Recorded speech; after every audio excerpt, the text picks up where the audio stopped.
Salut les mecs, on se retrouve pour une nouvelle vidéo.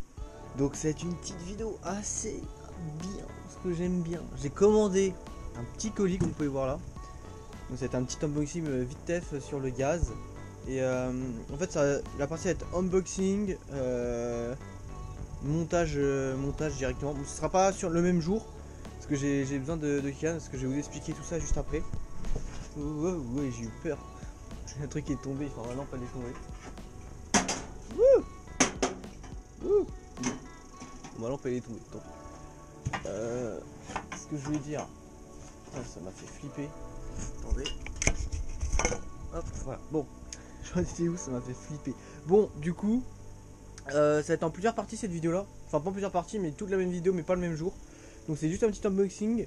J'en ai eu pour une 60aine d'euros. Bon, techniquement, vous voyez lui, tu vois, type de Cars Bar, tout neuf, tout beau. Vous voyez lui, c'est pas un Cars Bar, mais il est tout neuf, tout beau quand même. Mais j'avais envie de changer du coup et de monter à l'identique à l'arrière un pneu Cars Bar Kenda. Voilà quoi. Donc j'ai pris le pack, j'ai pris chambre à air Kenda, donc elle a un crevable la Night qui marche trop bien là. Là, le pneu Kenda, donc qui est magnifique. Par contre, je trouve qu'il a moins de crampons que l'autre. Genre, je sais pas pourquoi. Enfin, les crampons sont plus petits. Du coup, à voir une fois monté sur la moto et une fois que je l'aurai testé. Donc après, je serai monté à l'arrière en Kenda Cars Bar. Donc ce pneu-là, je l'ai testé plusieurs fois. Une tuerie, vraiment une tuerie. Il est ultra bien. Ça accroche à mort. Donc je me suis dit, j'ai un pneu Kenda Cars Bar à l'avant. Enfin, à l'arrière, je veux dire. À l'avant, j'ai le pneu basique qui est de base monté avec la moto. Donc j'ai vu, c'était un... J'ai vu ça en speed. C'est sur les trucs, c'était marqué que c'était un SB long nylon. Je sais pas du tout si c'est une marque quoi, mais je pense que c'est les trucs qui est monté de base. Donc voilà. J'ai aussi acheté un lot de plaquettes. Donc j'ai acheté deux lots de 2 plaquettes pour l'arrière. Parce que j'ai fait une vidéo il y a 4 mois où j'ai monté les autres plaquettes. Mais ces plaquettes là sont déjà baisées. J'ai recommandé les mêmes parce qu'elles coûtaient que 5 balles. Mais du coup bah faut que je change mes plaquettes quoi parce qu'elles sont baisées. Donc j'ai mes plaquettes arrière à changer. Donc voilà. Et dans cette vidéo du coup, ce que je vous ai pas dit, on va changer le pneu à l'avant. On va mettre le Kenda Cars Bar putain à l'avant. Du coup en démontant, je vais essayer de ravoir mon faux plat là. Je vais le mettre parce que du coup je vais avoir besoin de Kylian. Je vais le mettre dans l'étau juste histoire de resserrer un minimum la jante sur la pété. Juste histoire de mieux faire le truc. Enfin bon, après ça gêne pas au roulage de ma moto, mais voilà quoi, c'était pourquoi pas essayer sachant que je change le pneu. Donc voilà, ce pneu là je vais le foutre en vente du coup. Je sais pas combien parce que il doit valoir 30 balles ça se trouve, quelque chose comme ça, donc je le mettrai en vente sur internet. Si comme ça pourra me payer un petit bout de du pneu Kenda, pourquoi pas. Aussi j'ai mon ancien comment ça s'appelle, mon ancien protège moteur, ouais ça s'appelle comme ça, mon ancien protège moteur il s'est fissuré, il s'est pété. Du coup encore avec Kylian, donc c'est le gars avec le 125 SX hein, pour ceux qui n'avaient pas compris. Il m'a fabriqué un protège moteur vu que son père il est en ferronnerie, donc nickel. Juste faut qu'on refasse 2-3 trucs pour que ça soit encore mieux. Donc là vous allez pas réussir à voir. Bon là c'est moi qui l'ai peint, je l'ai peint comme une merde donc ça n'a pas tenu. Mais faut que je refasse de la bonne peinture et tout. Faut que je regratte sur le côté là, vers le pot d'échappement parce que du coup il touche à moitié. J'aimerais bien mieux gratter, faire un truc plus beau. Me démerder. Enfin je vais lui demander qu'on agrandisse le trou pour pouvoir faire une vidange sans se faire chier à retirer le bas parce qu'on n'avait pas pensé à ça. Et aussi pour rechanger, enfin pour si jamais on veut retirer le tendeur de distribution. Donc voilà. Après tout ça dans la vidéo. Bon pas aujourd'hui mais ça sera tourné demain. Parce que ouais vraiment mes plaquettes ne freinent plus du tout, elles sont HS alors qu'elles ont à peine 4 mois donc je suis un peu dégoûté. C'est pour ça que j'ai acheté 2 lots parce que si elles me font 4 mois encore. Après elles étaient à 5 euros en promo, elles étaient à 5,90 au lieu de 8 euros. Donc après c'est des plaquettes à 8 euros, hein. C'est pas des plaquettes de ouf quoi. part ça freinait bien, mais c'est con qu'ils m'ont fait si peu de temps. On va monter le petit pneu Carlsbar là. Ah, j'ai tellement envie d'essayer, voir comment ça accroche. Après il y a aussi un dessin, il est où le dessin du pneu? Ah voilà, bon, il est derrière le sachet, mais il y a marqué hard intermediate. Moi l'arrière j'ai monté en hard, donc avant je montais en hard aussi. Enfin, du coup voilà, je suis assez content de ce pneu là. Donc moi ma moto sera presque finie. Après ce que j'aimerais faire sur ma petite dirt, c'est du coup mettre un CDI reprogrammé en V2 là, il coûte 30 € sur Minimix. Parce que du coup sur ma moto là, je sais pas si ma vidéo du carbu sera sortie avant ou après, mais du coup sur ma moto j'ai un carbu PWK 28 mm qui est assez bien réglé. Faut peut-être juste que je regarde un petit peu la richesse, elle est un poil trop riche. J'ai un allumage racing parce que j'ai eu un problème, vous verrez tout ça dans une vidéo qui sortira après ou avant, je sais pas du tout. Si elle est sortie avant, je vous mettrai un petit i en haut de votre écran pour aller la voir. Et voilà, j'ai du coup allumage racing, carbu PWK 28 mm. Je crois, si j'ai pas de bêtises, j'ai un Arbracam Racing aussi. Et après voilà. Donc après, si avec la moto, bah, j'ai les deux pneus Kenda. Les deux pneus Kenda, et du coup j'aimerais bien mettre un CDI reprogrammé. Parce que je pense que ça pourrait être pas mal un petit CDI reprogrammé, moi ça me plairait bien. Apparemment il y a un petit gain de puissance. Donc voilà, je sais pas comment je vais faire. Et puis après ma moto sera finie d'un sens. Après je sais pas si je continuerai à par exemple changer le pot d'échappement ou changerai de moto, je sais pas. Mais pour l'instant ma petite Gunshot me plaît très bien.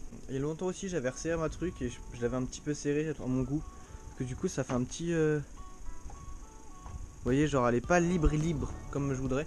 Du coup j'ai commencé à démonter, je vais retirer mon écrou, mon T supérieur, je vais resserrer.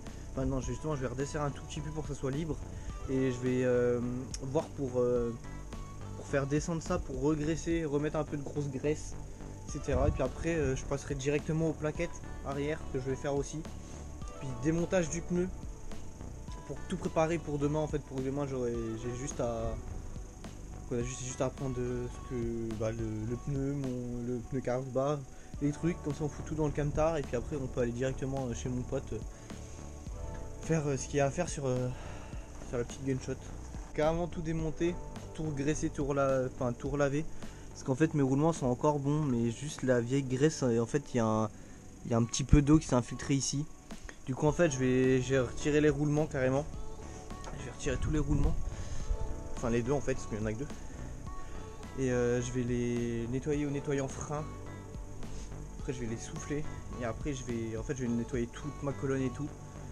Puis voilà, après je vais remonter ça. Ça devrait le faire, parce qu'en fait du coup il y a un petit peu d'eau qui s'est infiltrée. Du coup ça a fait un petit peu rouillé qu'on peut y voir. Genre c'est bizarre. Donc je vais essayer de laver ça au mieux pour refaire ça. Puis voilà quoi. C'est un peu bête. Que je sais pas comment l'eau a pu s'infiltrer ici. Après c'est pas hyper étanche aussi hein. Donc en soi c'est un sens assez logique. Enfin bon, en tout cas ça va le faire. Je vais retirer les roulements, puis je vais les laver à l'essence après en nettoyant frein. Parce que ouais, regardez, en fait il y a un peu de flotte dedans, c'est pour ça. Du coup je comprends mieux. Du coup voilà, bah je vais pas vous filmer pendant que je lave ça et tout ça parce que c'est pas très intéressant, mais je vous montrerai une fois que ça sera fini à quoi ça ressemblera quoi. Les petits gars, du coup, hop, c'est bon, ce roulement là est nettoyé. Bon, après il a un peu de jeu, mais je sais pas si c'est normal, mais dans tous les cas, si jamais il y a une petite couille et que ça refait pareil, bah je changerai mes roulements. Ça va pas coûter si cher que ça, mais au moins là je leur ai donné une nouvelle vie. Une fois graissé, ça devrait bien le faire. Là, bon, vous voyez rien, mais c'est parce que j'ai fini, j'ai compris. Celui-là, j'ai pas fini de le nettoyer, j'ai juste commencé un peu à dégraisser. Et je vais mieux le graisser. Lui il tourne beaucoup mieux que l'autre déjà, c'est déjà bien. Après l'intérieur, ça faut que je passe mon truc. Faut que je passe mon machin. Parce que c'est un petit peu rouillé et tout, donc je vais tout nettoyer tout ça. Puis après je vais regraisser, ça devrait le faire. Ouais, parce que je sais pas si vous arrivez à voir par rapport à la caméra. Je sais pas du tout. Mais c'est un tout petit peu de rouille. Du coup ouais, c'était bien parce qu'il y avait un petit peu d'eau qui s'est infiltré là-dedans quoi. Donc voilà. Donc une fois tout nettoyé, tout refait, ça devrait être nickel quoi, nickel chrome. C'est bon, le roulement du haut nettoyé. Je vais prendre ça parce que sinon on va rien voir. Hop, colonne nettoyée, roulement du bas nettoyé comme neuf. L'intérieur de la colonne nettoyé. Bon, c'est encore un peu, il y a un peu de rouille, mais ça je peux plus rien y faire. Mais j'ai tout retiré, toute la grosse graisse, j'ai tout bien fait. Nettoyant frein, best truc ever. Franchement, nickel le nettoyant frein. Donc là, il me reste plus qu'à tout graisser à la grosse graisse. Et j'en fous un bon gros paquet là-dedans, histoire que comme ça roule plus. Et après, bah ça sera fait. Donc après, il me restera plus qu'à resserrer, puis remonter le haut, puis ça sera nickel quoi. Je vous remonte pas tout parce que, enfin, je vous montre pas tout parce que du coup, ça sert strictement à rien. Parce que sinon, la vidéo elle fera énormément de temps quoi. Du coup, voilà. Au moins ça c'est fait, c'est nickel quoi. Bon, du coup c'est bon, j'ai enfin fini de remonter ma fourche et tout le bordel. Bah, regardez, plus de crantage, elle est bien. Limite elle peut-être un petit poil trop serré, mais j'ai la flemme de tout redémonter, puis au moins c'est bien. Genre c'est vraiment, genre ça se sent pas en fait, ça sent un tout petit peu, mais c'est pas quelque chose qui va être chiant. Du coup bah ça au moins c'est fait. Donc là je vais m'attaquer du coup à, vu que demain je fais mon pneu, je vais démonter ma jante avant. Je dois la démonter parce que du coup vu que je change mon pneu, je dois démonter ma jante, je dois dégonfler mon pneu et je vais retirer mon pneu de ma jante du coup. Parce que du coup vu que je le change, ça me sert à plus à rien, donc je vais faire ça. Il me reste encore mes plaquettes aussi à faire. Donc je pense que je vais faire les dents en même temps. Enfin je vais changer mes plaquettes et puis en même temps je vais faire mon truc. Enfin vous avez compris, hein, pas vraiment en même temps mais voilà. Ça sera fait. Quoique. Avant faut que d'abord que je retire mon sabot. Parce que une fois qu'il n'y a plus les roues, je fais comment pour retirer le sabot. Donc faut que je retire le sabot, faut juste que j'arrive à faire des marqueurs pour montrer où est-ce qu'il faut qu'on fasse les trous et comment agrandir le support. Donc je vais faire ça. Et puis voilà quoi, au moins je suis content parce que du coup j'ai évité la casse de mes roulements vu qu'ils s'étaient rouillés un peu, enfin ils commencent à rouiller. Puis au moins c'est beaucoup plus amovible, c'est bien. Il ne reste plus qu'à remettre ma petite mousse. Je vais d'ailleurs la remettre. Il faut juste que je remette ma petite mousse si elle veut bien se mettre. Hop là, petite mousse. Après je remettrai mon truc, je sais pas ce que j'en ai fait. Ouais, ça aussi à remettre. Petit truc gunshot. Puis mon petit truc. Puis ça sera fait. Au moins ça sera déjà fait. Après il me restera plus qu'à faire ce que je vous ai dit. Puis ça devrait être nickel quoi. Bon du coup les petits gars, là je vais m'attaquer du coup au calage, réglage soupape ou calage soupape. Il y en a ils disent un des deux, moi je m'en fous, je dis des deux. Je prends pas le coup frère. Enfin, voilà. Donc on va faire le petit réglage et on va placer, on va mettre en 0,08 non 0.08 putain comment ça s'appelle, admission et échappement. Parce que avant j'étais en 0.05 admission et 0.07 échappement. Et apparemment si je mets 0.08 partout, ça peut me faire gagner un petit gain de puissance. Par contre il faut juste que je fasse attention au niveau de mon moteur comment sonne, parce que tu gagnes de la puissance mais il faut vraiment faire attention au niveau du son de la moto, comment elle se comporte quoi.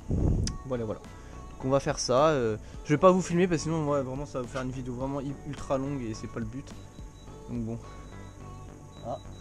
Du coup voilà, c'est pas le but de vous faire des trucs hyper longs, c'est juste vous montrer comment je fais et tout ça. Par contre si après vous voudrez plus tard je vous montre comment bien réaliser son réglage soupape et tout ça, dites-moi et puis je vous ferai des petites vidéos là-dessus quoi. Du coup on se retrouve là pour le petit calage des soupapes. Je vous montre juste et puis après je le ferai en caméra. Bon du coup faut vous retirer votre cache allumage. Vous mettez votre volant sur le repère T. Et il faut que ce soit aligné. Regardez, il y a un petit point avec un petit trou. Il faut que ça soit aligné et que le repère T soit aligné avec le petit. Je sais pas si on peut appeler ça des pinçons. Je crois qu'il y en a qui disent ça. Regardez, hop. Du coup là, mon calagistrie, il est bien fait. Et du coup là, il faut juste bien que je le mette. Voilà, là c'est bien mis. Et du coup, là on peut opérer au calagistrie. Donc après, il ne nous reste plus qu'à avoir le calagistrie. Calage soupape, je dirais de la merde. Donc après, faut que vous preniez, faut que je retrouve le mien. Je sais plus où est-ce que je l'ai mis. Là, faut que vous preniez, voilà, votre jeu de cale.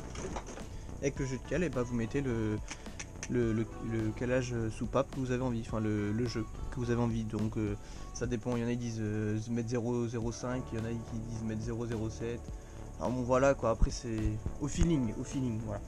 Moi je sais que là pour mon 140, d'après un ami à moi, le mieux c'est de mettre, vu qu'avec mon allumage racing, mon truc machin, c'est de mettre 0.08 à l'admission et à l'échappement. Voilà. Vous les gars, je sais pas si vous allez réussir à bien voir parce qu'il n'y a pas trop de lumière, mais attendez. Hop, le jeu est bien fait, j'ai tout resserré déjà. Et en bas, hop, c'est nickel. Bon du coup, hors caméra, parce qu'entre temps je suis aussi allé manger. J'ai fini de remonter, donc j'ai remonté le petit cache courant de distri, les deux petits trucs, les deux petits pads. La moto démarre. Là je vais juste aller faire un petit tour test de 2-3 minutes. Je pense que ça va la ressalir, donc je suis dégoûté, sachant que je dois démonter mon arrière. Mais je vais aller faire un petit tour test dans ma rue, voir ce que ça donne. Donc je vous tiens au courant juste après. Et puis après bon, on va commencer à démonter la roue avant et puis la roue arrière, quoi, histoire de pouvoir refaire tout ça, quoi. Alors du coup j'ai encore un petit peu avancé sur le petit gunshot. Je viens de regarder, là on voit bien que la fourche est bien un peu movible. Enfin que tout bouge bien, quoi. Il n'y a pas de crantage, c'est cool. Voilà. Du coup je sais pas si je vous ai fait la vidéo, mais je suis allé rouler un coup à vite tef avec enfin je sais pas si je vous l'ai dit, mais du coup le réglage a été fait en 0.08 que ce soit admission échappement. Et j'ai fait un petit tour, elle répond bien, donc c'est cool, il n'y a pas de bruit bizarre, pas de tic-tic ou quoi, donc c'est nickel. Donc là du coup j'ai démonté déjà la roue avant. Bon ça prend 2 secondes, hein, j'ai mis 10 secondes à faire ça, quoi. J'ai démonté la roue avant, je vais déjà changer les plaquettes à l'arrière avant de retirer le pneu et avec la jante, vous voyez. Et du coup voilà, donc j'ai pas mal avancé, c'est cool. C'est cool. Et puis après ça sera fini, puis on se retrouvera après que j'ai fait ça et que j'ai changé les plaquettes, on se retrouvera demain pour faire le petit sabot moteur et puis remonter le pneu et puis refaire tout ça bien, quoi. Voilà. C'est bon, là j'ai retiré le pneu arrière, enfin la jante. Il faudra surtout que je redémonte ça et que je relave tout ça parce que en fait il y a de la boue entre les deux, donc c'est super. Donc y compris dans mon truc, du coup je vais retirer mon roulement. Vous voyez, tout ça il se retourne à la main lui. Et je vais nettoyer tout l'intérieur de mon truc pour tout relaver parce que c'est plus de la graisse, c'est un gras dégueulasse, donc c'est pas bon. Donc je vais tout redémonter ça et puis je vais tout relaver. Bon du coup je vais passer au changement des plaquettes. Bon je vous filme pas le changement des plaquettes parce que ça sert strictement à rien. J'ai déjà fait une vidéo sur ça, donc je vous mettrai le petit i pour vous montrer comment on démonte des plaquettes. Voilà. Je reprends sûrement demain du coup parce que après ça ça sera bon. Fini de faire ce que je voulais faire sur ma petite truc. Attendez, il me faut la petite lampe pour vous montrer. Hop, donc c'est bon, j'ai nettoyé tout l'intérieur de mon truc. Donc là c'est bon, j'ai juste repassé un petit coup de... Bon, je vais le faire d'ailleurs tout de suite. Juste que je fasse ça pour tout bien essuyer. Parce que j'ai tout retiré, toute l'ancienne graisse qu'il y avait. Donc bon voilà. Ah voilà, là ça marche mieux. Donc bon voilà, là c'est bon, tout est propre. Il me reste plus qu'à remettre de ma grosse graisse à moi, puis ça devrait être bon. J'ai remonté les plaquettes, c'est bon, elles sont changées aussi, c'est déjà refait. Il me reste plus qu'à remettre le petit bouchon du maître cylindre.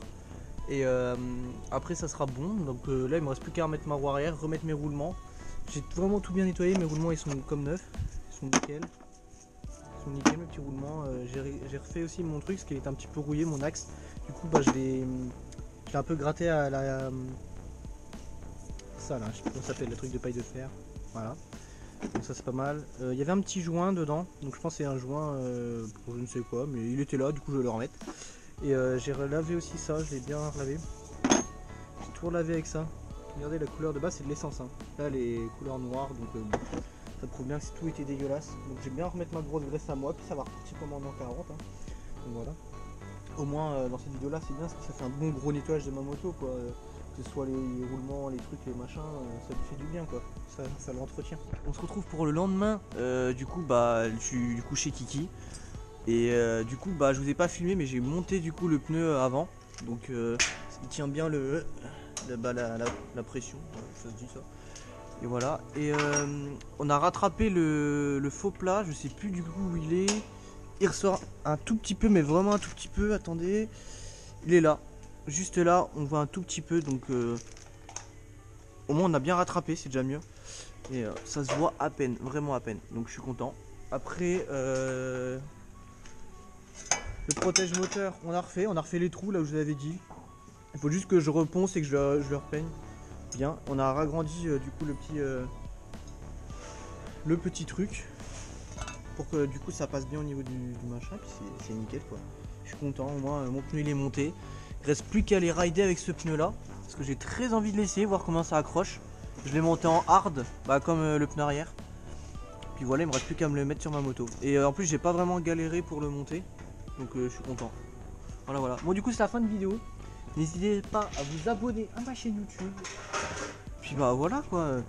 Ridez bien, mais faites attention quand même. Somehow you bring me a broken heart.